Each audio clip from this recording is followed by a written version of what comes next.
capítulo 7, Hechos de los Apóstoles.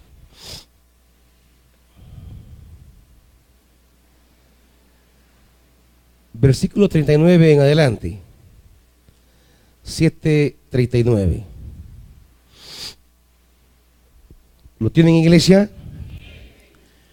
Nuestros antepasados no quisieron obedecerlo a él, sino que lo rechazaron. Lo que realmente deseaban era volver a Egipto. Por lo cual le dijeron a Aarón: tienes que hacernos dioses que vayan delante de nosotros, porque a ese Moisés que nos sacó de Egipto no sabemos qué pudo haberle pasado. Entonces se hicieron un ídolo en forma de becerro, le ofrecieron sacrificios y tuvieron fiesta en honor de la obra de sus manos. Pero Dios les volvió la espalda y los entregó a que rindieran culto a los astros. Así está escrito en el libro de los profetas: casa de Israel, ¿acaso me ofrecieron ustedes sacrificios y ofrendas durante los 40 años en el desierto? Por el contrario, ustedes se hicieron cargo del tabernáculo de Moloc, de la estrella del dios Refán y de las imágenes que hicieron para adorarlas. Por tanto, los mandaré al exilio más allá de Babilonia. Nuestros antepasados tenían en el desierto el tabernáculo de testimonio, hecho como Dios le había ordenado a Moisés, según el modelo que éste había visto. Después de haber recibido el tabernáculo, lo trajeron consigo bajo el mando de Josué, cuando conquistaron la tierra de las naciones que Dios expulsó en la presencia de ellos. Allí permaneció hasta el tiempo de David, quien disfrutó del favor de Dios y pidió que le permitiera proveer una morada para el Dios de Jacob. Pero fue Salomón quien construyó la casa. Sin embargo, el Altísimo no habita en casas construidas por manos humanas. Como dice el profeta: el cielo es mi trono y la tierra el estrado de mis pies. ¿Qué clase de casa me construirán?, dice el Señor. ¿O qué lugar de descanso? ¿No es mi mano lo que ha hecho todas estas cosas? Tercos, duros de corazón y torpes de oídos, ustedes siempre son iguales que sus antepasados, siempre resisten al Espíritu Santo. Padre, permítenos ser iluminados esta mañana con tu palabra, porque si repetimos la antigua historia de Israel, de resistirnos al Espíritu, ¿qué tenemos? ¿Qué nos queda? Espíritu Santo, háblanos en el nombre de Jesús. Amén. Aleluya.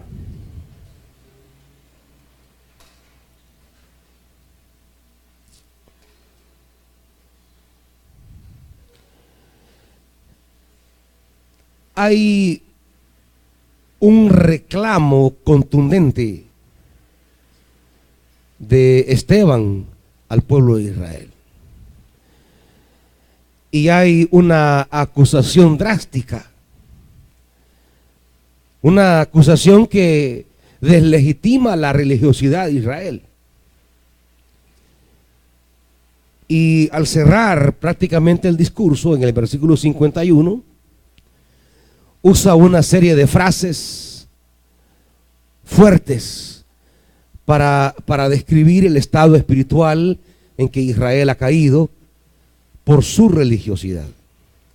Los años que ha vivido su religiosidad han creado una capa en su corazón que les posibilita que la palabra sea penetrada, que la palabra entre. Y es que ese es el problema de la religiosidad.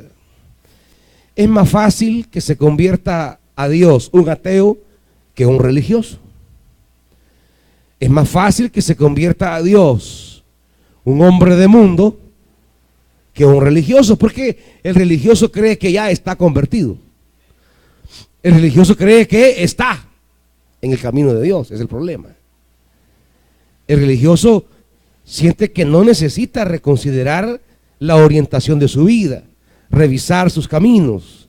El religioso cree que está en una condición de aceptación delante de Dios, y puede ocurrir que en su mente crea que está en la línea de Dios, pero como lo decía el profeta y lo repite Jesucristo, este pueblo de corazón, de labios me honra, más su corazón está lejos de mí. Esa es la realidad que crea la religión. La religión crea dos realidades espirituales. Una realidad ficticia espiritual, en la que honra a Dios de labios, pero la espiritualidad genuina de corazón la ha perdido. Por eso tenemos gente religiosa de toda clase, de todos los colores, porque la religiosidad no es cosa de una religión, es de todas las religiones. Llámese como se llame, católica, evangélica, mormona, testigo de Jehová, como sea. Crean esos dos niveles. El nivel de honrar a Dios con los labios, y la gente va creyendo que la mera expresión externa de religiosidad llena las expectativas divinas. Sin embargo, hay una realidad que es la verdadera, y es que el corazón se ha apartado de Dios. Y ese es el dilema de muchos. Por eso tenemos gente que está en los cultos, en las reuniones religiosas, alabando con sus labios al Señor, pero odiando a su hermano, maquinando contra su hermano, planificando contra su hermano. Viene fresco del culto, de la misa, de donde sea su reunión, pero anda en la mente tramando cosas, planificando, tirando redes, buscando cómo afectar, cómo dañar. Y ahí está la dualidad. La gente que por participar de una celebración cree que eso es lo que Dios acepta, y en la vida práctica tiene un corazón cargado de rencores, de iras, de rencillas, de envidias, de celos y toda clase de maquinaciones buscando dañar y afectar a la persona, a cualquier persona. Son las dos realidades: los labios para hablar del tributo externo que le rendimos a Dios, y el corazón para hablar de la realidad interna profunda, que a veces está en oscuridad porque no le permite a Dios que le ilumine. Y este es el problema de Israel. Y en lo que hemos leído se ilustra, y lo vamos a describir con claridad, se ilustra cómo es un pueblo muy religioso. Israel tendrá las características de un pueblo religioso, pero lejos de Dios. Por eso el reclamo en el 51, y les dice tres palabras fuertes. ¿Cuáles son? Tercos, duros de corazón y torpes de oídos. Frases radicales y fuertes para hablar de una religiosidad en la que no penetra la palabra de Dios. Quiere decir que podemos estar en un culto sin que la palabra entre. Y esta es la esencia de la relación con Dios, que Dios ha dado una palabra. Por eso, en el pasaje que leíamos hace 8 días, en el 7:38, este mismo Moisés estuvo en la asamblea en el desierto. ¿Está conmigo? ¿Está conmigo? Con el ángel que le habló en el monte Sinaí. Y con nuestros antepasados. Fue también él quien recibió ¿qué? Palabras de vida para comunicárnoslas a nosotros. ¿Qué recibió Moisés? ¿Quién se las entregó? ¿Para quién? Para Israel. La palabra de Dios es, diríamos, el vínculo entre Dios y los seres humanos. La palabra contiene los deseos divinos, la visión divina, el proyecto divino. Las palabras no contienen, la palabra de Dios no contiene el montaje de ninguna religión. Porque jamás quiso Dios fundar una religión con Israel, nunca. Cuando Dios entrega la palabra en el monte Sinaí, no les dijo, son las palabras constituyentes para formar una nueva religión. No. Eran palabras de vida. O sea, palabras para la vida. Y palabras que dan vida. La palabra de Dios no es para formar religiones, ni discutir por religiones. La palabra de Dios es para orientar la vida y para provocar vida. Ni Dios, a través de Moisés, quiso fundar una religión, ni Dios, a través de Jesucristo, quiso fundar tampoco una religión. Nunca quiso Dios fundar el judaísmo, ni nunca quiso Dios fundar el cristianismo. Dios no es fabricante de religiones. Dios es constructor de la vida. Es el hombre quien construye las religiones. Es el hombre quien levanta religiones. Aquí no estamos para levantar ninguna religión ni hacerlos religiosos a ustedes, hermanitos. Se los hemos dicho una y otra y otra y otra vez. Estamos aquí para unirnos a Jesús de Nazaret a construir la vida. Jesús definió su misión no diciendo yo he venido para fundar una religión. Él no fundó ni el catolicismo, ni fundó el cristianismo, ni fundó la iglesia evangélica. Él dijo yo he venido ¿para qué? Para que tengan vida y vida en abundancia. Las palabras de vida que Dios entregó a través de Moisés para Israel. Y la vida como el objetivo del advenimiento de Jesucristo. He venido para que tengan vida. El Dios de la Biblia no es el Dios de ninguna religión. El Dios de la Biblia no es patrimonio de ninguna religión. El Dios de la Biblia es el Dios de la vida. La vida es la esencia de Dios. La vida es el propósito de Dios. Por eso hay grandes denominaciones que en este año han estado celebrando muchos años de estar ya en El Salvador. Algunas han cumplido 100, otras han cumplido 80, otras han cumplido 60, otras han cumplido 40. Pero yo no he escuchado todavía un discurso Yo no he escuchado todavía un mensaje de la iglesia reconociéndose deudora a esta nación.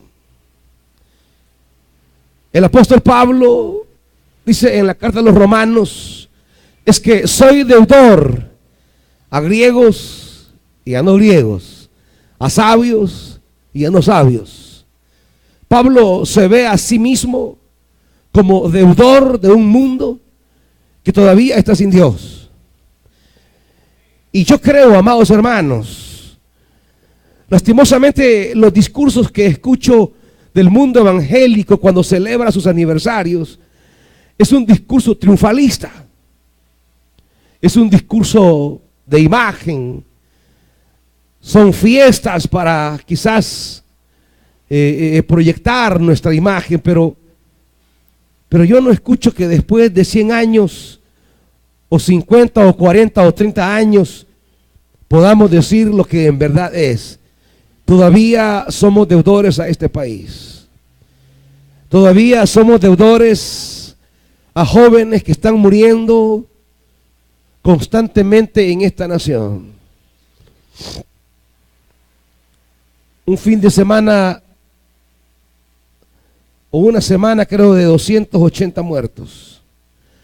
En un fin de semana en un sábado hubo 40, hace 8 días. A esa cantidad de asesinatos todavía somos deudores. No hemos evangelizado este país hasta que la realidad de muerte siga vigente. Levantar templos no es signo de que prospere el evangelio. Reunir multitudes no es signo que prospere el evangelio. Reunir multitudes cualquiera puede. Hasta un concierto de rock las reúne y no necesariamente es el reino de Dios. Reunir multitudes no es signo que hemos hecho la obra de Dios. Israel se reunía para sus grandes fiestas aquí en los evangelios. Se reunía para sus grandes celebraciones y dice que multitudes iban y subían a Jerusalén a celebrar la Pascua, a celebrar los tabernáculos, a celebrar las primicias, a celebrar las semanas, y subían miles y miles de peregrinantes hacia Jerusalén. Pero todas esas festividades no eran ningún signo de que realmente el corazón de Israel estaba caminando con Dios. Si fue en el marco de una fiesta, la fiesta de la Pascua, la fiesta de la liberación, la fiesta de la salida de Egipto, fue en una Pascua donde Israel, en una fiesta religiosa, decide matar al enviado de Dios. Es en una fiesta religiosa, en una festividad. Es en una festividad religiosa donde grandes multitudes gritaron: crucifícale, crucifícale. En la mega fiesta israelita se pidió el derramamiento de sangre del Hijo de Dios. Quiere decir que si una religión está matando a los enviados de Dios, algo no está bien. O está acertada la religión, o está equivocado Dios, o está equivocada la religión y está acertado Dios. Pero si Dios envía a su Hijo para traernos vida y la religión responde en términos de muerte, matando al enviado de Dios, como en la parábola de los viñadores, donde el dueño de la viña dice: hoy enviaré a mi hijo, a él sí lo respetarán. El hijo llega donde los labradores y los labradores dicen: aquí viene el hijo, matémoslo porque él es el heredero y que nos quede a nosotros. La lógica de la religión en sí misma no basta. Las reuniones multitudinarias no bastan. Nosotros seguimos siendo deudores a tanto niño violentado en este país, a tanto niño abusado, a tanta niña violada, a tanto niño que sufre, aún dentro de la misma religiosidad evangélica o católica. La niñez sigue siendo abusada por religiosos de todos los colores, de todos los sabores y de todas las nominaciones. ¿Cuántas historias hay reveladas y muchísimas más multiplicadas por 10 escondidas de abuso infantil en las comunidades y en las iglesias? La iglesia evangélica sigue siendo deudora. Que tengamos 100 años en este país y que seamos el 40% de esta nación no significa nada para Dios. Dios no celebra que seamos 40%, porque Dios no celebra números ni estadísticas. Dios no celebra la belleza de los templos ni la riqueza de la religión. Dios lo que celebra es cómo la vida refleja el propósito de vida que Dios tiene. Como los que creen en Jesucristo, como los que se llaman a sí mismos evangélicos, son promotores de la vida, de la paz, de la esperanza. Cómo se construye una nación a partir de Jesús de Nazaret. Somos deudores todavía a tanta pobreza en este país. Pasamos 12 años en guerra, luchando contra la injusta distribución de la riqueza. 12 años en guerra, bajo zozobra, la pérdida de tantos familiares, la muerte de tantas personas, más de 80,000 muertos, 3 millones de salvadoreños fuera del país, familias que quedaron destruidas por la emigración. Se iba el papá, se iba la mamá, quedaban los niños. ¿Cuántos hijos quedaron a la deriva que terminaron destruyendo su vida? Y aunque las remesas familiares trajeron grandes dividendos, el costo social fue terrible. Toda una generación naufragó. 12 años. ¿Y qué tuvimos? El pobre sigue empobreciéndose, o sigue siendo empobrecido, mejor dicho, y el rico sigue acumulando mucho más. Y a eso se le agregan los nuevos ricos. Los nuevos ricos que antes eran pobres y llegaron al poder y ahora son los nuevos ricos. ¿De qué sirvió todo esto? ¿Hacia dónde va este país? La iglesia sigue siendo deudora a esa injusticia estructural. La iglesia no ha hecho nada para resolver eso. No ha hecho nada para que la justicia toque al hombre de los cantones, a la mujer del mercado. Llevamos ya 12 años y un poco más de venir sufriendo la violencia de las pandillas. El pueblo sigue experimentando la muerte y el derramamiento de sangre. En una sociedad convulsionada, en una sociedad donde pareciera que estuviéramos bajo algún tirano de un general africano sacando tanquetas a las calles para nada, para resolver nada.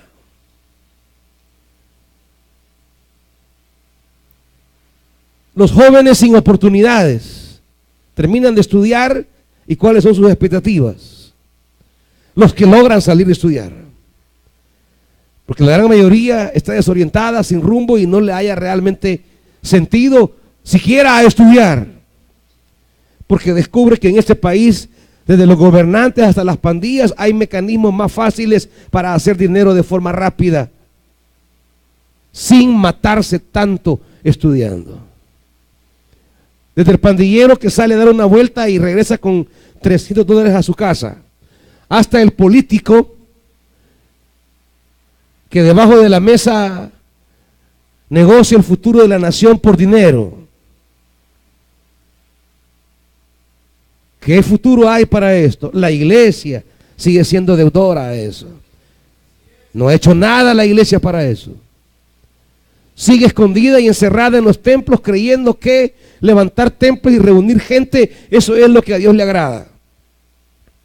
Quiero decirles que levantar un templo y reunir la gente para darle la palabra solo debería ser el instrumento para que la iglesia vaya a las comunidades y transmita la vida que Dios quiere dar.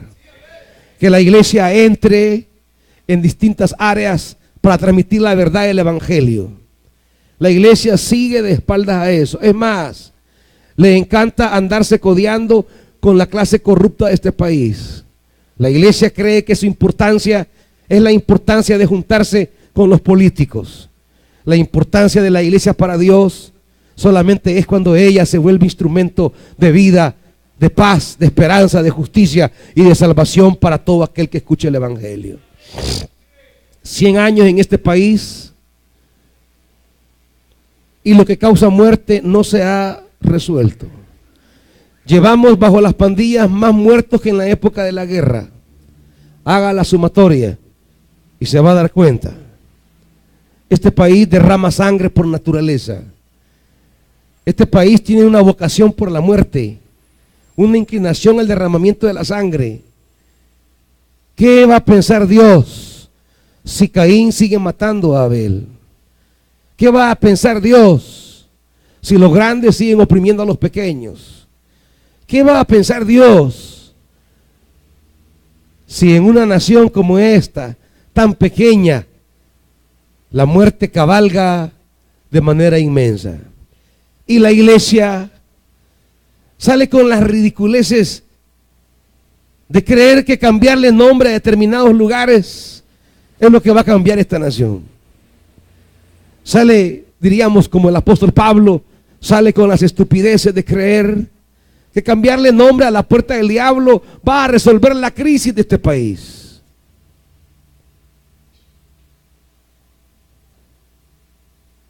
Si cambiar los nombres resolviera las cosas, este país fuera un paraíso si se llama El Salvador. Y si se llama El Salvador y el nombre lo definiera, este país fuera el Edén. No hubieran muertos, no hubieran corruptos, no hubieran secuestros, no hubieran asesinatos, no hubieran violaciones. El nombre no viene a definir nada. Lo que necesitamos es una iglesia comprometida con el evangelio y con Jesucristo, no con el dinero y el poder. Lo que necesitamos es que ustedes, hermanitos, desde su propia individualidad, tomen en serio el evangelio. Tomen en serio la búsqueda de la vida del Espíritu. Tomen en serio que ser religioso no le trae delante de Dios ninguna aceptación. Es el reclamo de Esteban. Lo que hemos leído esta mañana es el reclamo de Esteban a una nación que se cree muy religiosa, muy respetuosa de sus tradiciones, que se cree heredera de la tradición divina, que se cree propietaria de los intereses de Dios, pero que de manera paradójica, antagónica y extraña, en lugar de ser embajadora del Dios de la vida, se ha convertido en portadora de un Dios extraño, que es el Dios de la muerte.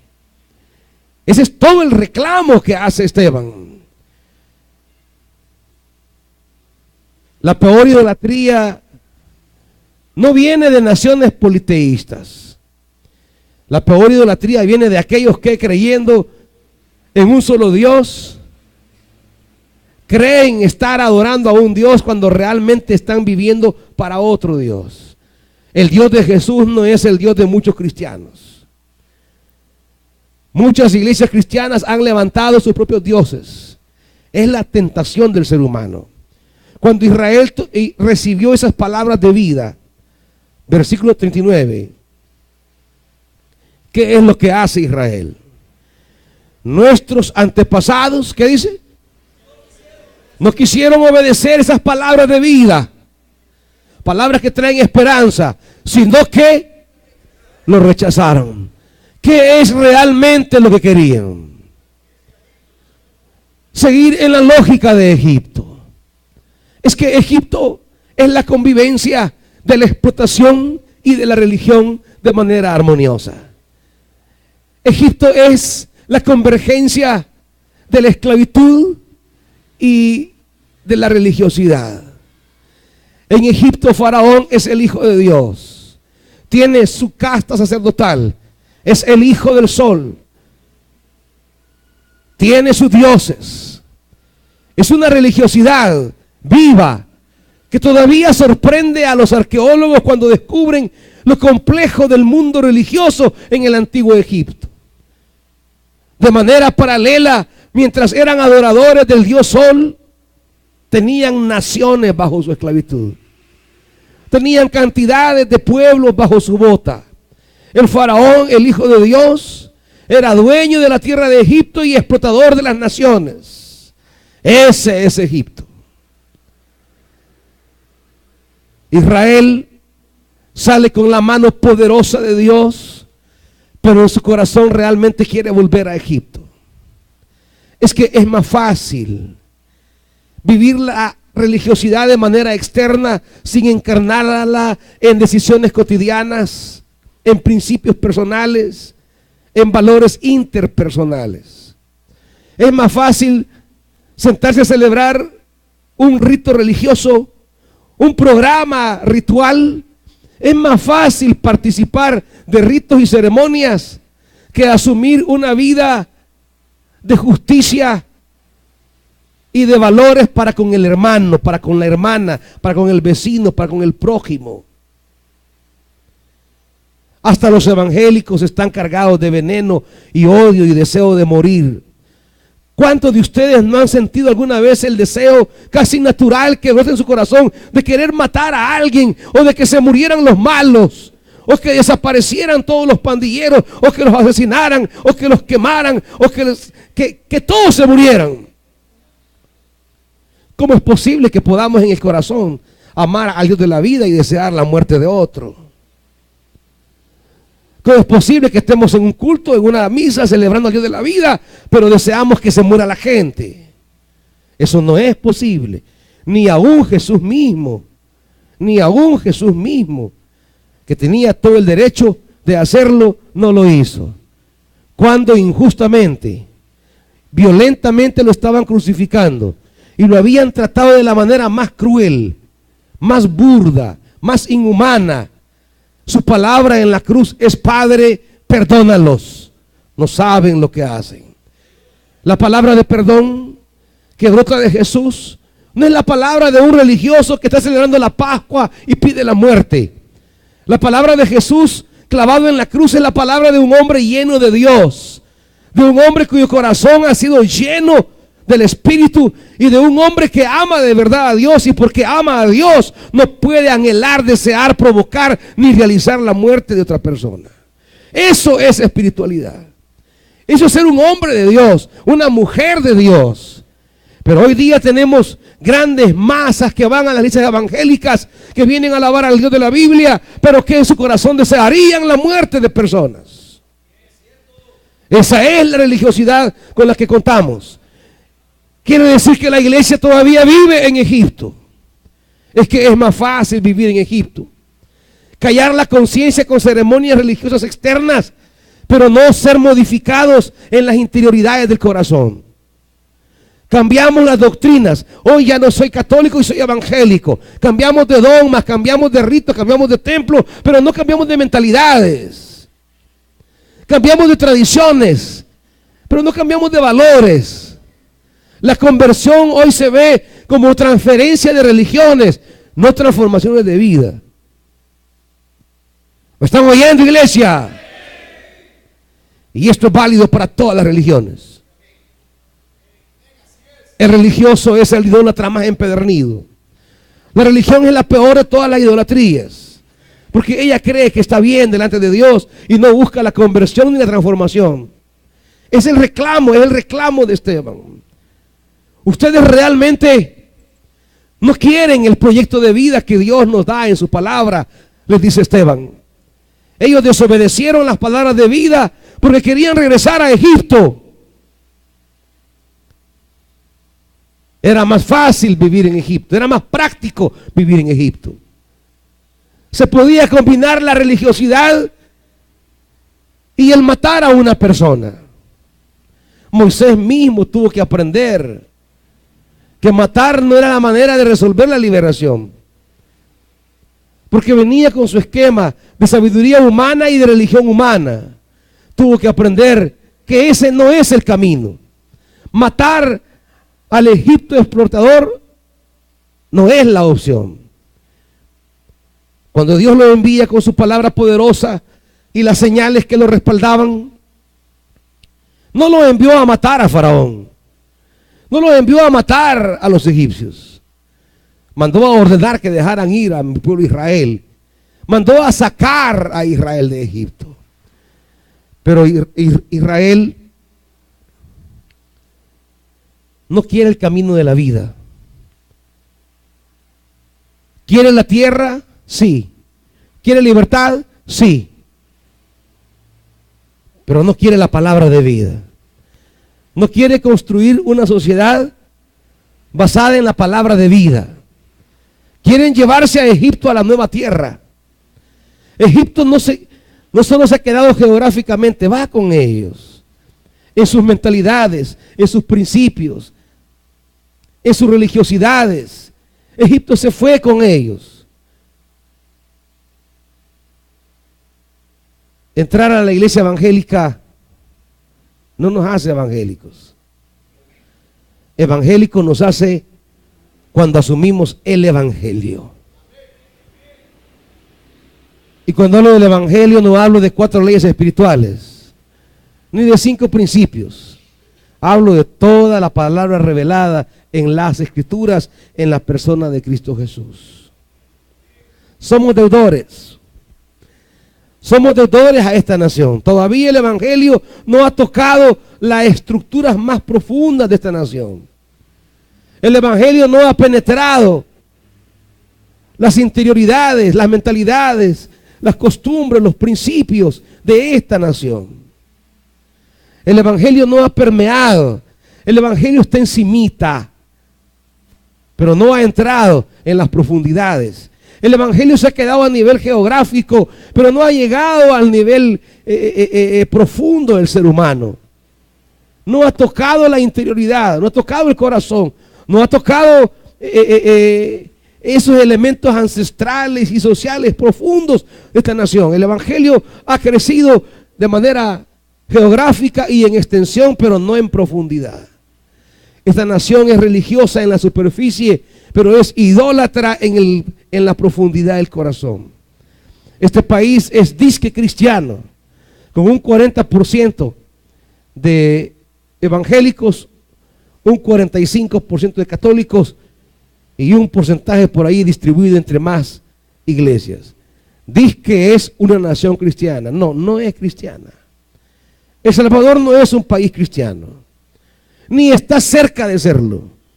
Llamarse El Salvador no le da ninguna garantía de ser un país cristiano. Mucho menos es un país evangélico. Y usted y yo somos evangélicos de verdad. Somos cristianos de verdad. Hemos asumido el camino de Jesús de Nazaret como nuestro camino.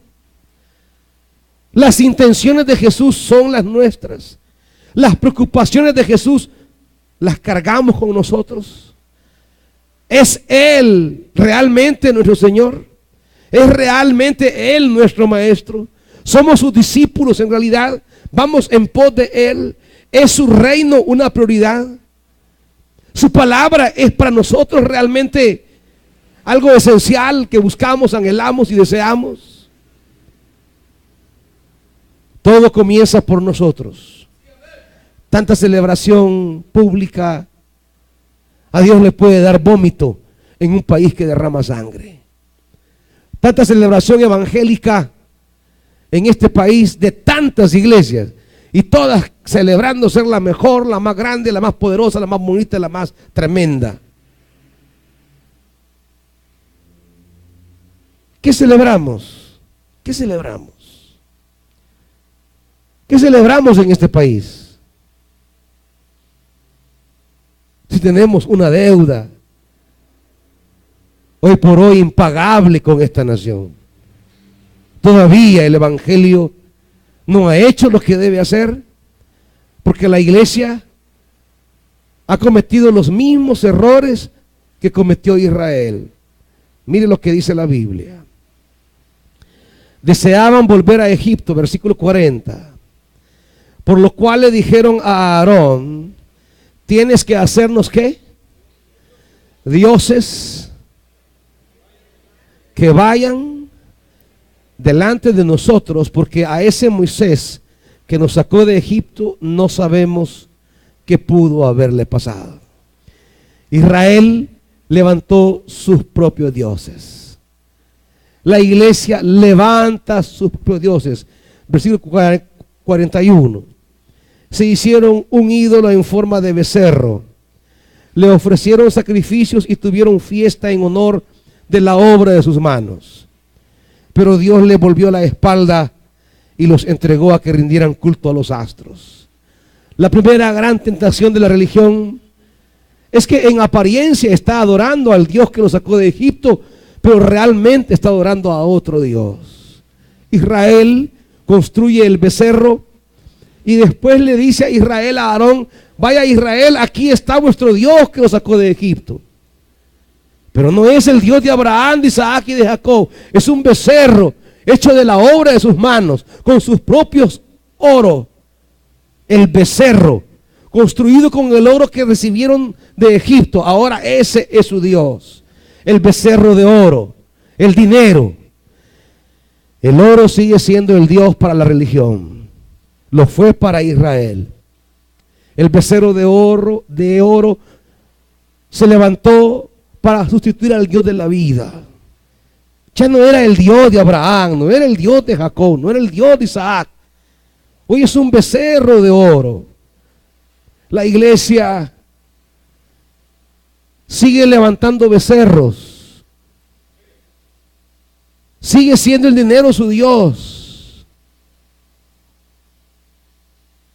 Si todas las iglesias del Salvador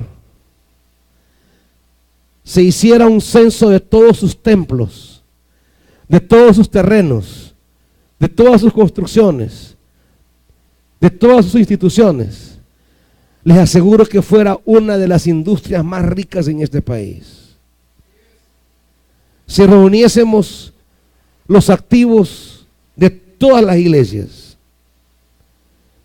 les aseguro que podríamos pagar mucho de esta deuda externa que ahoga esta nación. El Salvador está endeudado externamente hasta los hijos de sus hijos, hermanitos. No solo usted está endeudado, sus hijos, sus nietos y sus bisnietos. Un país sumido en la explotación de la deuda externa. Prestamos para pagar intereses. Ni siquiera pagamos algo de capital. Todo lo que usted lee que se paga para la deuda externa, se pagan intereses. Y seguimos prestando para pagar intereses. Y lo que prestamos se vuelve a ser capital. Y el capital crece más y nunca lo podemos pagar. Es impagable esa deuda. Nos ahogan los grandes bancos, los grandes consorcios a nivel mundial. Los grandes millonarios ahogan a naciones pequeñas como estas. Todo lo que pudiéramos hacer en este país con la deuda externa, con lo que se paga la deuda externa, hubiera tanta prosperidad, hubieran mejores niveles de vida, pero no lo es, porque el dinero se ha vuelto en el Dios de este mundo. Que el dinero sea el Dios del mundo no nos resultaría extraño. Lo que sí resulta extraño es que el dinero se vuelva el Dios de la iglesia. Porque ella tiene el Dios de Jesús, el Dios de la vida. ¿Cómo va a ir a adorar a Mamón? Pero en realidad eso ocurre. La iglesia, las iglesias, sin distinciones de religiosidades y credos, han convertido esto del evangelio en imperios económicos. Muchas iglesias toman decisiones no por razón del evangelio, sino por decisiones de rentabilidad. ¿qué es rentable para la iglesia? Esa es la pregunta. La pregunta ya no es ¿qué es ser fiel al evangelio? ¿Qué es lo que hacemos que debemos ser fieles al evangelio? Y la iglesia que adora al Dios Mamón, al Dios de la riqueza, ha producido creyentitos que también adoran las riquezas. Las grandes masas que van a las iglesias van para que Dios las haga ricas, para que Dios les dé casas, carros, viajes. Ha convertido a los discípulos del crucificado en grandes masas que van en pos del dinero. La iglesia que ama la riqueza convierte a la iglesia, a la gente, en amadores de la riqueza. Ya no buscan a Dios para oír sus palabras de vida, para saber qué quiere Dios de mí. Ya no es la expresión de Samuel, habla que tu siervo escucha. Ya no es la expresión de Saúl, aquí estoy, ¿qué quieres que haga? Ya no se oye a Isaías decir, heme aquí, envíame a mí. Los creyentes ya no van para contribuir con Dios a la causa de su reino. Van para pedirle al santo, o pedirle a Jesús, o pedirle al pastor que haga el milagro de proveer esto, proveer lo otro, necesito aquí, necesito allá. Nada de servir, nada de seguir a Jesús, nada de trabajar por su reino. La iglesia evangélica ha sido domesticada no por el Dios de Jesús, ha sido domesticada por el Dios de la riqueza. Los líderes envenenados por amor al dinero y al poder envenenan a la grey para que también amen el poder y amen el dinero. De esa manera, en las iglesias vale el que tenga más. Y el pobre, no importando los dones y amamientos que tenga, no cuenta. Esa es la iglesia que tenemos hoy. ¿Y qué vamos a celebrar? Eso vamos a celebrar. Que el 40% ha construido su propio becerro de oro. Que esta iglesia evangélica ha construido sus propios dioses. Que hoy adora la obra de sus manos. Iglesias que viven para construir grandes monumentos arquitectónicos, que se vuelven como ídolos que se comen todo. Hay congregaciones en este país que el 80% de su presupuesto va para mantenimiento de instalaciones. ¿Qué significa eso? Que el templo se ha convertido en un becerro, en un ídolo que se come todo lo que el pueblo da. Lo que debería ser para servir, para ministrar, para trabajar en pro de la vida, sirve para mantener unas paredes. El templo deja de ser un espacio para reunirse y celebrar la presencia, vivir la fraternidad y comprometernos con el reino, y se vuelve un lugar no de adoración, un lugar que es adorado. Se vuelve el nuevo becerro de oro. Muchos templos ya no son casa de Dios, son verdaderas dedicatorias al Dios Mamón, son verdaderos tributos al Dios de la riqueza, al Dios del poder. No es que quieran honrar a Dios con un templo, es que ellos se quieren honrar a sí mismos con un templo. Y lo dirá el profeta con mucha claridad. Versículo 44. Nuestros antepasados tenían en el desierto, ¿qué tenían? ¿Y de qué era el tabernáculo, hermanitos? Pero ¿de qué materiales estaba hecho, hermanitos? Habían madera, tela, cuero. No había nada exorbitante. No era una cosa de oro, plata o bronce. Era desmontable, era armable. El tabernáculo se montaba y se desmontaba. En ningún pasaje de la Biblia, como Dios dirá aquí, jamás Dios le exigió a Israel que le levantara templo. Nunca. Lo que Dios pidió nada más fue: háganme un tabernáculo. Algo pequeño, algo humilde, algo sencillo. Porque así es el Dios de la Biblia. El Dios de la Biblia no es agrandado como son los religiosos. El Dios de la Biblia no es el que quiere a través de sus posesiones o liturgias demostrar cuán grande es Él. El Dios de la Biblia demuestra cuán grande es Él en obras de liberación, de sanidad, de restauración y de salvación.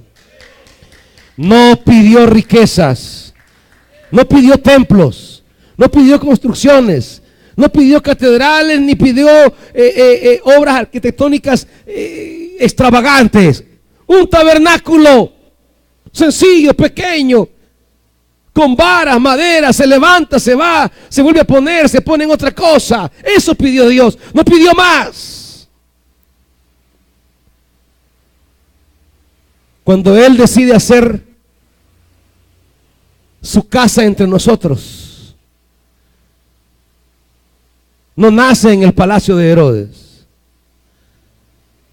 no nace en la majestad del templo de Jerusalén. No es hijo de unos corbatudos y sacudos de la alta sociedad. Es hijo de un carpintero y una campesina llamada María. No nació en el hospital de diagnóstico. Nace en un pesebre. Es la cuna del Hijo de Dios.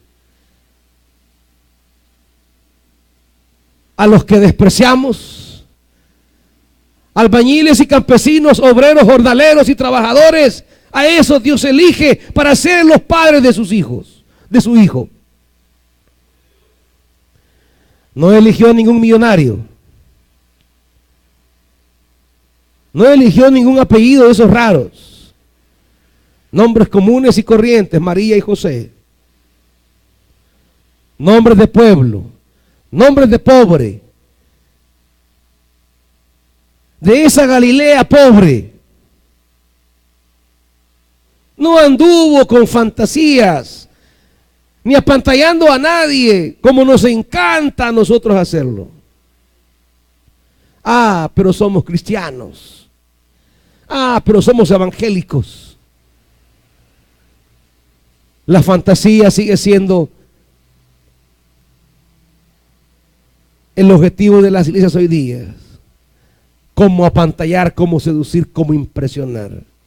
Jamás Dios, cuando se ha revelado, ha querido impresionar. Jesús se resistió. Cuando el diablo, que es el patrocinador de crear actos que apantallen, seduzcan e impresionen, le dice a Jesús: súbete al pináculo del templo y tírate. Cuando el pueblo vea que sus ángeles te recogen, van a creer en ti. Jesús no quiere provocar la fe por espectacularidades. La fe debe nacer como respuesta a la palabra.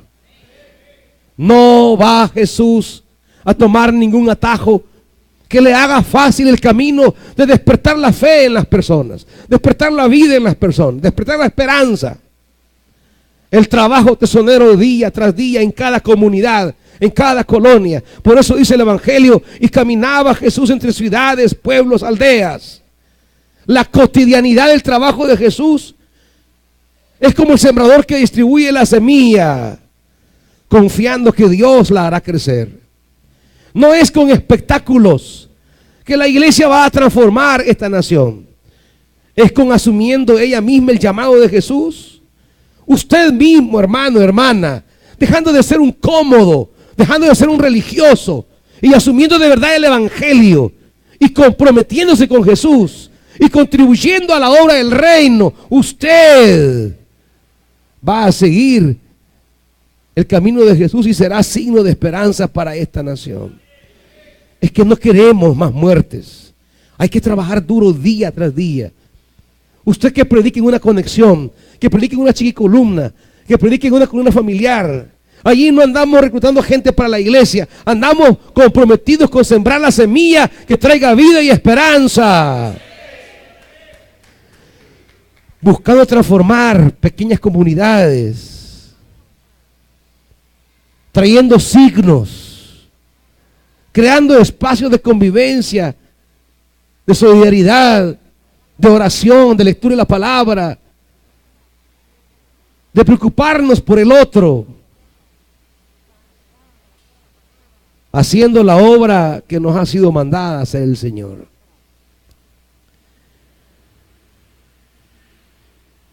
Dios no le pidió un santuario lujoso. Él mismo lo dice, versículo 45. Versículo 48, perdón. Sin embargo, el Altísimo, ¿qué dice?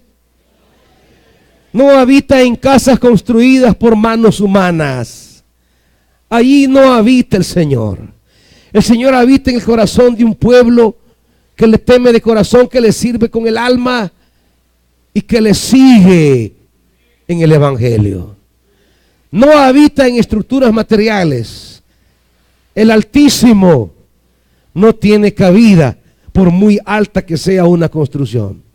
El Altísimo vive en hombres y mujeres que suspiran por trabajar para su reino. El verdadero templo no son las paredes, el cemento y los ladrillos. El verdadero templo son ustedes, amados. El verdadero templo son ustedes, hombres y mujeres, que quieren oír a Jesús día tras día e ir en pos de Él. El verdadero templo son ustedes, que quieren salir de Egipto y comprometerse con la nueva Jerusalén, con la nueva tierra, construir un país que fluya la leche y la miel, que refleje el reino de Dios, donde se diga Dios está presente. Dios está aquí, no es cosa de eslogan, es cosa de signos que hablan de justicia, de vida, de paz. Donde brota la vida, allí está el Señor. Donde brota el perdón, allí está el Señor. Donde hay reconciliación, allí está el Señor. Donde hay frutos de ayudar al prójimo, ahí está el Señor. Compartir el pan, ahí está el Señor. Compartir una ropa, ahí está el Señor. El Señor está allí donde se promueve todo tipo de acciones que hagan vida, hagan paz, hagan justicia. Donde hay oración y hay sanidades, ahí está el Señor. Donde va y se proclama la palabra de vida, ahí está el Señor. Ahí está el Señor, no es de frases mercadotécnicas, es cosa de signos. Como cuando Israel miraba las obras de Jesús y después de dar vida a los muertos y dar esperanza a los sin rumbo, la gente decía: el Señor ha venido a visitarnos. Verdaderamente Dios está aquí. Pero en los actos que testifiquen de la fuerza salvadora de Dios para transformar la vida humana. Muchas iglesias quieren, promueven y chinean asistentes. Les encantan los asistentes. Quiero decirle que en esta iglesia no queremos asistentes. Queremos gente que trabaje para el reino. Quizás a muchos no les gustará, no nos preocupa. Hay muchas iglesias donde puede ir usted una vez a las 500 y sentirse bien, no hay problema. Pero Betania es una iglesia de obreros, de guerreros, que no queremos pasar por alto las exigencias del Evangelio. No queremos pasar por alto que el Evangelio reclama la entrega de la vida para trabajar por causa del reino. Su casa, hágalo un centro de predicación. Usted dirá: mire, pastor, yo no puedo predicar, pero prediquen en mi casa. Oren por mis vecinos. Que alguien venga aquí a interceder. No importa las maneras, las formas, pero tiene que estar metido de manera activa y comprometida con la causa del reino de Dios. Tiene que asumir alguna tarea. Tiene que participar en algo. La Biblia dice que somos un cuerpo Y cada uno le da una función como miembros. Y hasta el miembro que parece más insignificante tiene una función en el cuerpo. Usted, si es miembro del cuerpo, tiene que tener una función. Y en algo debe contribuir para la causa del evangelio. Quizá si nos volviéramos una iglesia que potencie gente pasiva, quizá fuéramos 10 veces más de lo que somos. Pero no estamos aquí para promover la pasividad. Estamos aquí para volver a escuchar la voz de Jesús que dice: ven y sígueme. Ven y sírveme. De la manera que sea, según lo que ha recibido de Dios como don o ministerio, como llamado o vocación, usted debe servir. No se concibe en la Biblia los que creen en Jesús y no sirvan. Eso es religiosidad. El que cree en Jesús debe servirle. Debe presentarse para decirle: aquí estoy, ¿qué quieres que haga? Dígale al Señor: aquí estoy. Esteban le reclama a Israel que ellos son pura religión, pero que realmente resisten al Espíritu Santo. Claro, la reacción fue tremenda, versículo 54. Quizás será la reacción de algunos de ustedes aquí esta mañana por lo que se les ha predicado. Pero ¿qué vamos a hacer? ¿Cuál fue la reacción del pueblo de Israel cuando oye el reclamo de la palabra de Esteban? Al oír esto, rechinando los dientes, montaron el cólera. 57. Entonces ellos gritaron a voz en cuello, se taparon los oídos y todos a una se abalanzaron sobre él. Lo sacaron a empellones fuera de la ciudad y comenzaron a apedrearlo. Los acusadores se encargaron sus mantos a un joven llamado Saulo, y mientras lo apedreaban, Esteban oraba: Señor Jesús, recibe mi espíritu. Luego cayó de rodillas y gritó: Señor, no les tomes en cuenta este pecado. Cuando hubo dicho esto, murió. Así responde la religión. La religión y el religioso que no quiere ser confrontado, que no le gusta el reclamo del evangelio, que no quieren que lo saque de la pasividad, que se ha adaptado al descompromiso, que cree que la fe en Jesús es cosa de repetir fórmulas doctrinales, que cree que simplemente es pasar por ritos y se acabó. Seguir a Jesús es empeñar la vida por el evangelio. Seguir a Jesús es entregar la vida entera para la causa de Jesús. Seguir a Jesús es volver hoy a seguir los mismos pasos de Él, nos lleven a donde nos lleven, como el siervo Esteban. Lo llevaron a él a repetir la historia de su maestro. La religión lo mató. Pero ya sabemos que así es la religión. La religión siempre mata. Por eso no podemos ser religiosos. Por eso no podemos convertirnos en religiosos. Tenemos que vivir siempre al soplo del Espíritu. Tenemos que pedir al Padre que nos llene siempre de la luz del Espíritu, que nos dé su aceite, que nos dé su dirección, porque resistir al Espíritu nos va a llevar siempre a la religiosidad. Una vida sin Espíritu termina en religiosidad. Una vida sin la dinámica del Espíritu, sin la llenura del Espíritu, sin la dirección del Espíritu, sin la obediencia al Espíritu, sin conocer al Espíritu. Si hay gente esta mañana que ni siquiera conoce el Espíritu, como aquellos de Éfeso cuando Pablo llega predicando y estaban ahí 12 discípulos y les pregunta: Y ustedes recibieron el Espíritu Santo. Y ellos que ya eran discípulos dicen, ni siquiera hemos oído hablar del Espíritu Santo. Significa que una vida sin el Espíritu Santo es una vida de religiosidad. Es necesario prepararnos contra la religión, vacunarnos contra la religión. Pero la única vacuna se llama Espíritu Santo. El Espíritu de Dios, no hay más. Por eso Jesús dijo, yo me voy, pero no los dejaré huérfanos.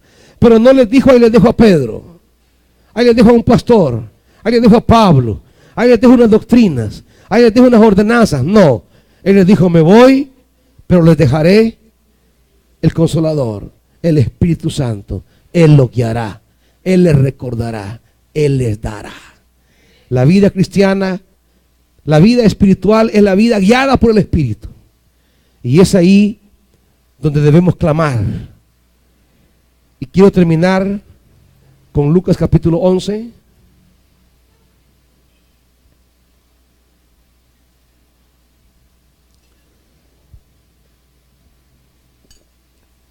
Lucas 11:13.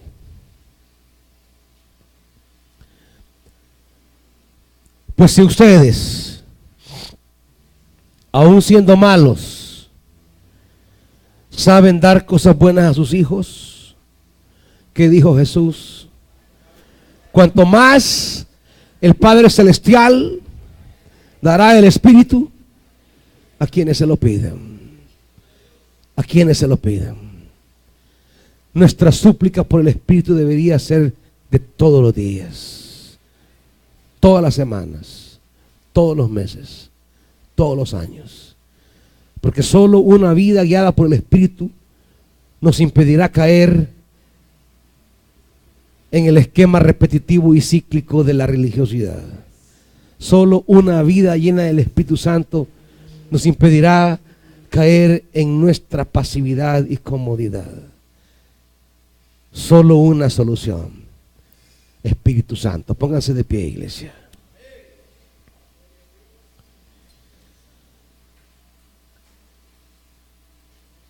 La religión resiste al Espíritu. Que en nuestro corazón esta mañana sea pedirle al Padre la llenura del Espíritu. Que el Espíritu de Dios llene, guíe su vida como un río. Ese río de Ezequiel 47. Lastimosamente del Espíritu es lo que menos se nos habla hoy día. Se nos habla de dogmas, ritos, tradiciones, leyes, pero no del Espíritu Santo. Eso fue lo que Él dejó, el Espíritu. Invoque al Espíritu y diga al Espíritu Santo, guía mi vida. Hazme un siervo del reino. Hazme una sierva de Dios. Seguir y servir a Jesucristo es lo más significativo que usted pueda tener y es lo que va a presentar como credencial en el día de la eternidad. Jesús, cuando llegue, solo lo va a reconocer con una palabra: ven, buen siervo. No habrá títulos ahí. No dirá ven, reverendo, ven, pastor, ven, apóstol. Él no va a llamar cargos. Él no va a llamar títulos. Él no va a llamar estatus. Eso lo va a decir si fuiste siervo, sierva o no. Ven, buen siervo, le dirá. Ven, buena sierva. Es lo único que le queda. Ser siervo, ser sierva, guiada, guiado, llevado, llenado por un Santo Espíritu. Anhelo conocerte, Espíritu Santo. Ruégueselo a Él. Anhelo siempre estar cerca de ti. Esto es cosa de Espíritu Santo. Anhelo conocerte. Seguir a Jesús es cosa de vivir lleno del Espíritu Santo, de vivir guiado por el Espíritu Santo. Anhelo siempre estar cerca de ti. No descuide, no olvide su relación con el Espíritu Mas Santo. yo sé que te he fallado, tu presencia he descuidado. Ven y limpia todo lo que hay en mí. Vamos, dígaselo. Como paloma con tu gracia, hoy desciende. Como aceite derramado, ungeme. Como fuente de agua viva, sacia mi sed. Llama de fuego, Dígaselo. purifícame.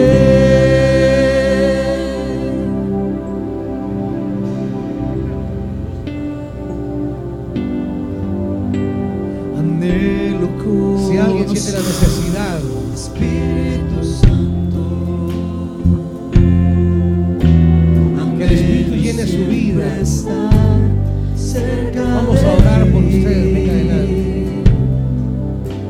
Anhelo conocerte, Espíritu Si usted no ha Santo. vivido esa llenura del Espíritu en su vida, Anhelo siempre estar que sea porque se alejó de Dios, porque se descuidó del Espíritu, Mas yo sé que te venga al frente, vamos a orar para que esta mañana el Espíritu presencia Santo descuidado. llene su vida con gloria y poder.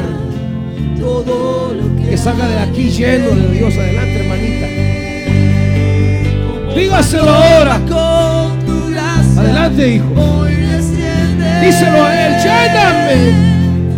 Como aceite derramado, ungeme.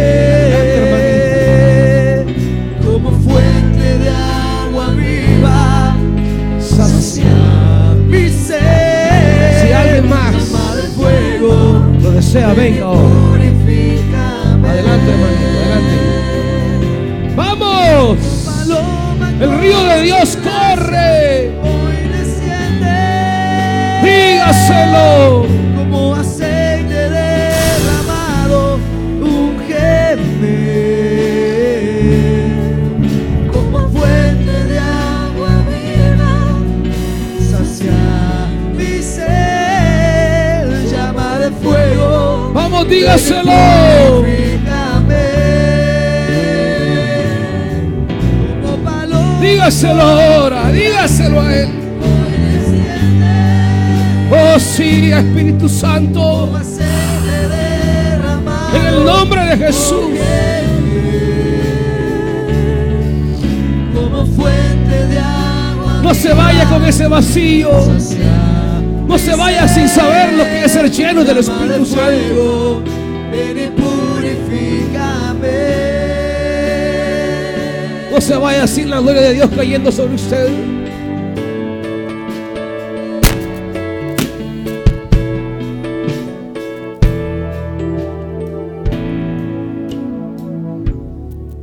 Padre, esta mañana reconocemos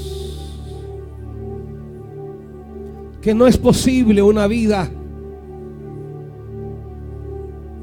parecida a la de Jesús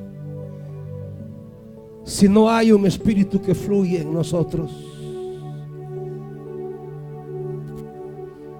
Hay hermanos y hermanas que han venido al frente de Dios,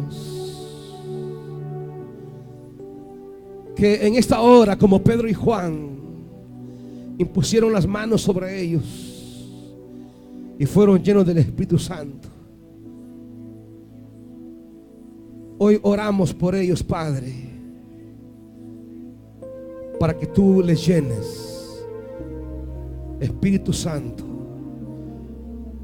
llénala de tu gloria en el nombre de Jesús. Toda sequía se va. Una fuente de vida, Dios. Espíritu Santo, llénala. Llénala de ti. Devuélvele el gozo, el poder. Llena, Espíritu Santo. Llena en el nombre de Jesús. Llénala en el nombre de Jesús. Espíritu de Dios, llena esta mujer esta mañana. Llénala, Santo. Eso que no da el hombre, eso que viene de arriba, derrámala sobre ella, Dios.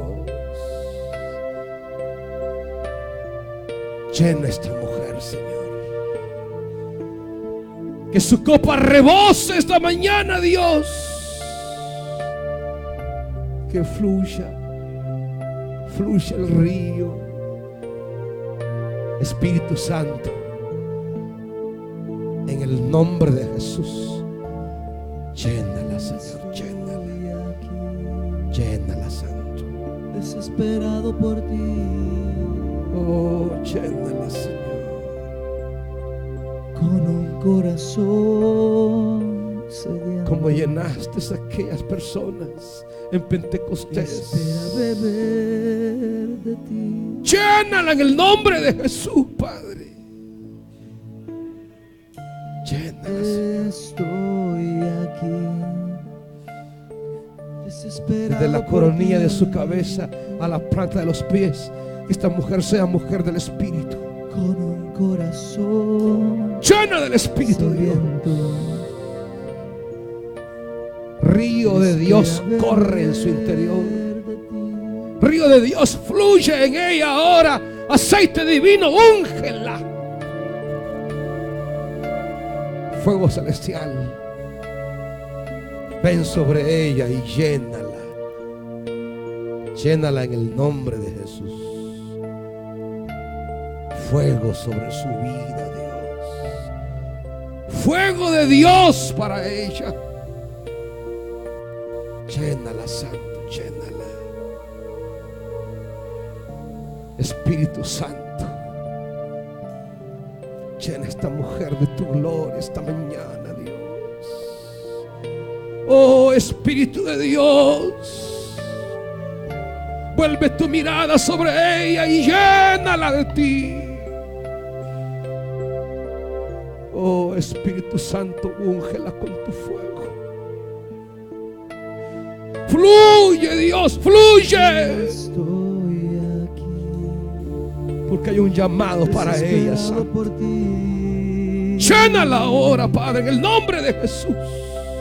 Con un corazón nombre de Jesús, llénala. sediento. Cúbrela, Dios. Activa sus manos. Beber de ti. Activa tus dones sobre ella. Estoy Toca, aquí. Espíritu Santo. Desesperado Esta mañana por salga ti. de este lugar, Dios, revestida, empoderada, Con un corazón con fuego en su corazón, sediento. con gozo en su alma.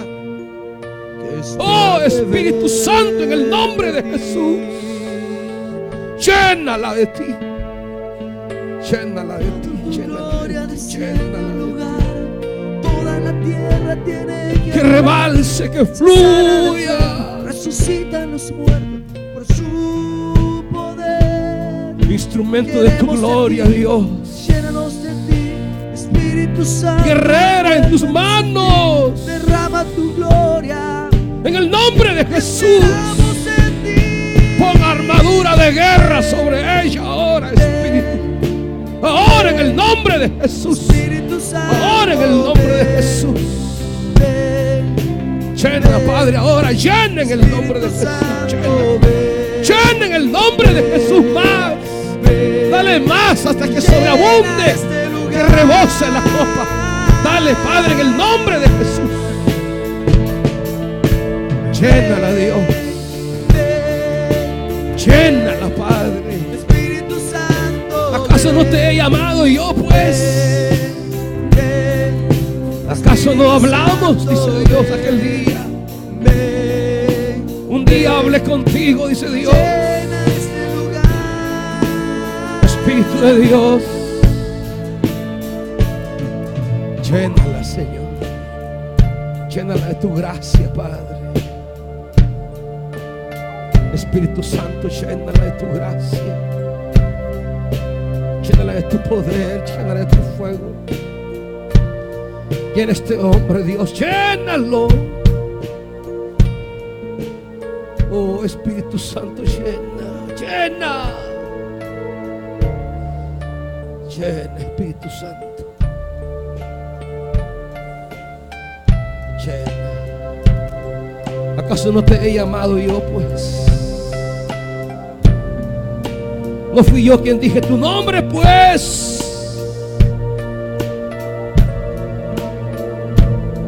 Oh, Espíritu, llena este hombre, Dios. Que fluya sobre él tu fuego. Yo te llamé, así que levántate y sírveme hasta el último día de tu vida. Espíritu Santo, llénalo.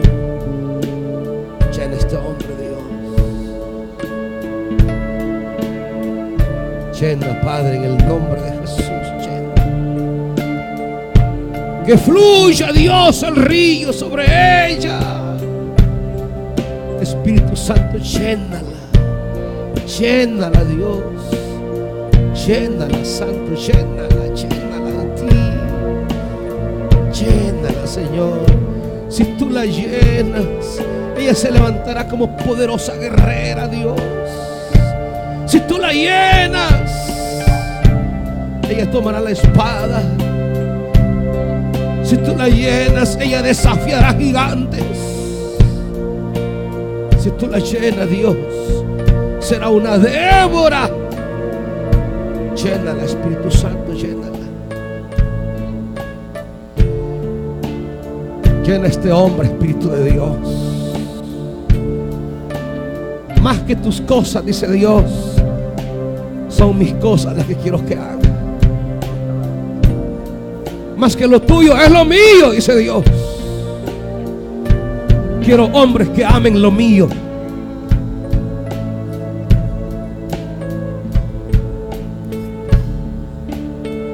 El enemigo trabajó tu mente diciendo que nada hacía por ti. Por eso dice el Señor, tu mente no debe estar en lo tuyo, sino que en lo mío. Y lo tuyo déjalo a su debido tiempo. Tú verás mi mano, pero quiero hombres que amen lo mío, dice el Señor. Espíritu Santo, llena la vida de este hombre ahora y dale poder y autoridad.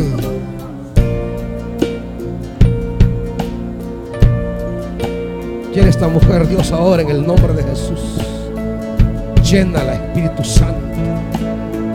Llénala, Señor. Llénala, Padre. Que fluya.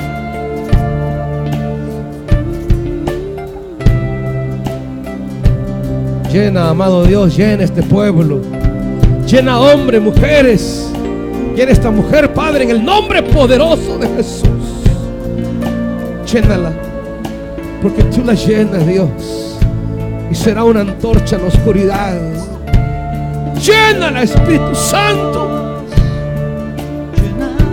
Levanta una guerrera valiente, firme. Llena, Espíritu Santo, llénala. Renueva ese fuego, ese gozo, esa fuerza. Espíritu Santo, llénala, Dios, en el nombre poderoso de Jesús.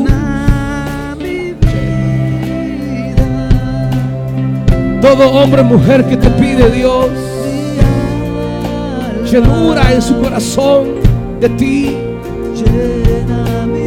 Espíritu de Dios, fluye en tu pueblo como río de agua viva. Lléname, lléname. Vamos, dígaselo. Presencia.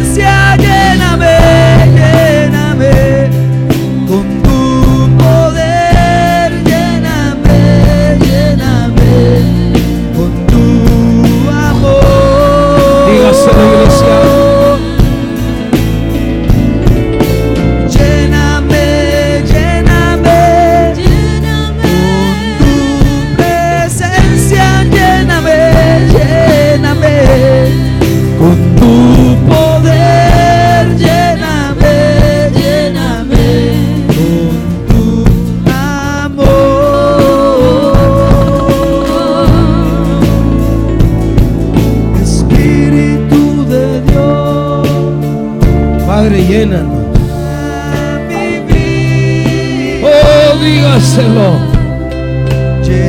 Dígaselo, dígaselo desde lo más profundo de su corazón. Dígaselo. Llena mi ser. Oh, sí. Espíritu de Dios. ¿Qué más tenemos, Dios? Llena mi vida. Solo tu amado Espíritu Santo con nosotros. Llena mi alma. Espíritu de Dios, llena. Llena mi ser. Llénanos, llena este pueblo. Lléname, lléname. Sí, Dios, sí. Tu presencia. Lléname. Lléname. Con tu poder. Lléname, lléname. Con tu Llénanos para seguir, para perseguir, para perseverar. y lléname, lléname. Lléname. Presencia, lléname, lléname. Déselo. Con tu Gríteselo. poder, Suplíqueselo. lléname. Ruégueselo. Tu amor. Y verá tiempos gloriosos en usted. Verá tiempos maravillosos para los suyos. Porque esta es la promesa del Padre para ustedes y para sus hijos. Y para todos cuantos nuestro Dios llamare. Él es la promesa de Dios. Él es la promesa de Dios. Aleluya. Y lléname, lléname. Con tu presencia, lléname. Sí, sí, sí, Señor, lléname. Con tu poder, lléname, lléname. Con tu amor.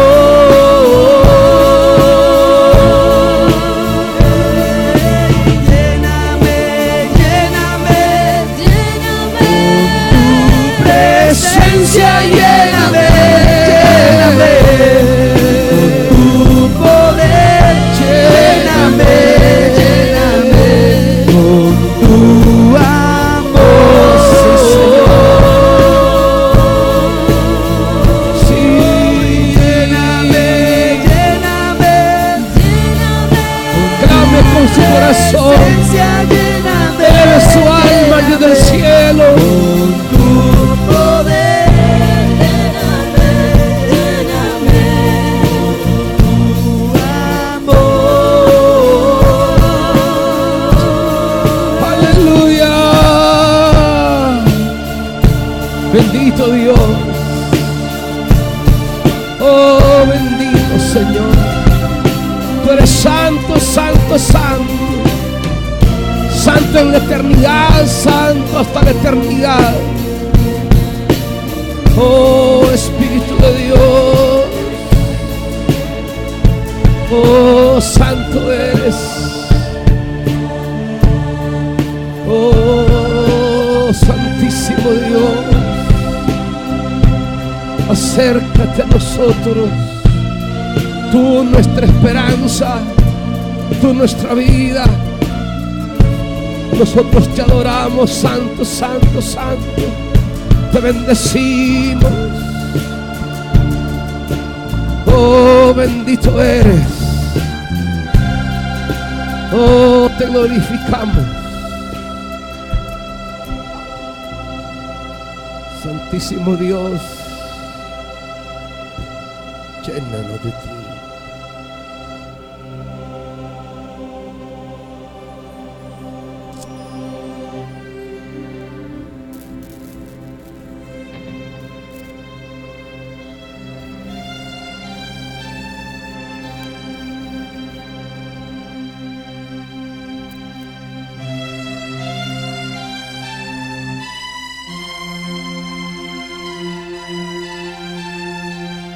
Nos unimos al coro angelical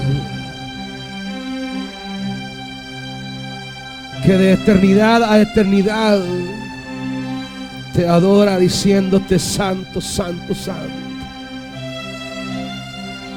Hoy nos unimos a ese coro angelical, Dios.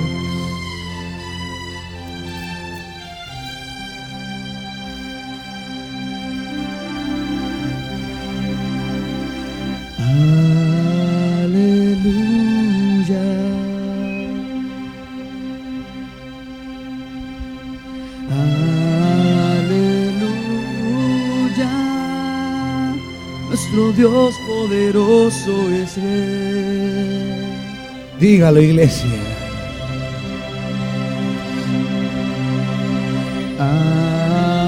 Aleluya. Que se oiga en el cielo. Aleluya. Que Dios calle a los ángeles para oírte a ti, iglesia. ¡Vivo! Eres tú, Dios, Poderoso Rey. digno eres tú, Digno eres, dígaselo. Cordero de Dios, tú eres santo, santo, eres tú, Dios, poderoso Rey. Solo eres Él. tú, Es que solo Él es digno. Cordero de Dios, Solo Él es santo. eres santo, Solo Él es el Altísimo. Solo Él merece la gloria. Solo Él merece la alabanza. Aleluya. Solo Él merece el poder. Aleluya.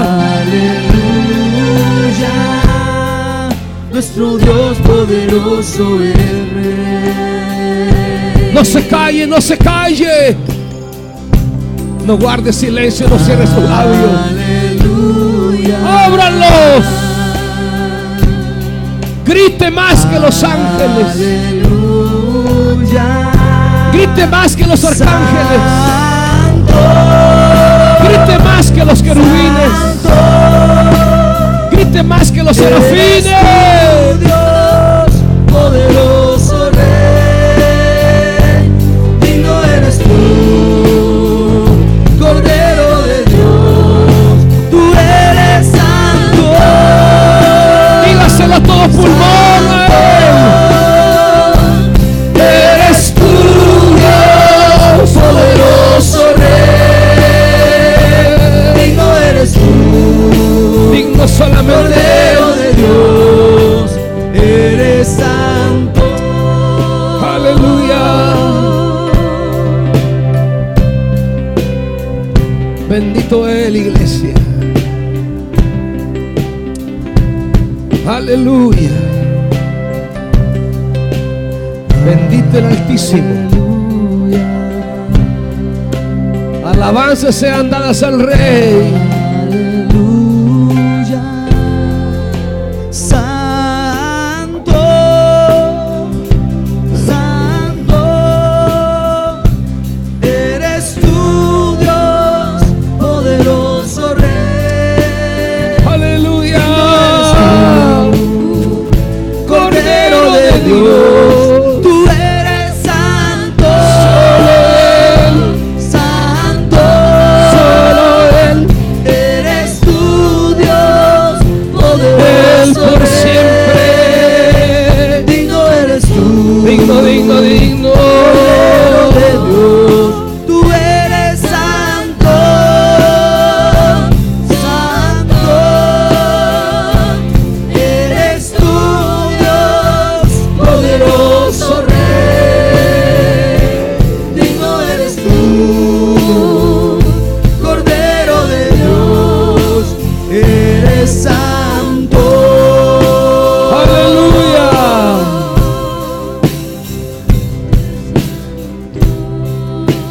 Bendito es su nombre. Bendito Él.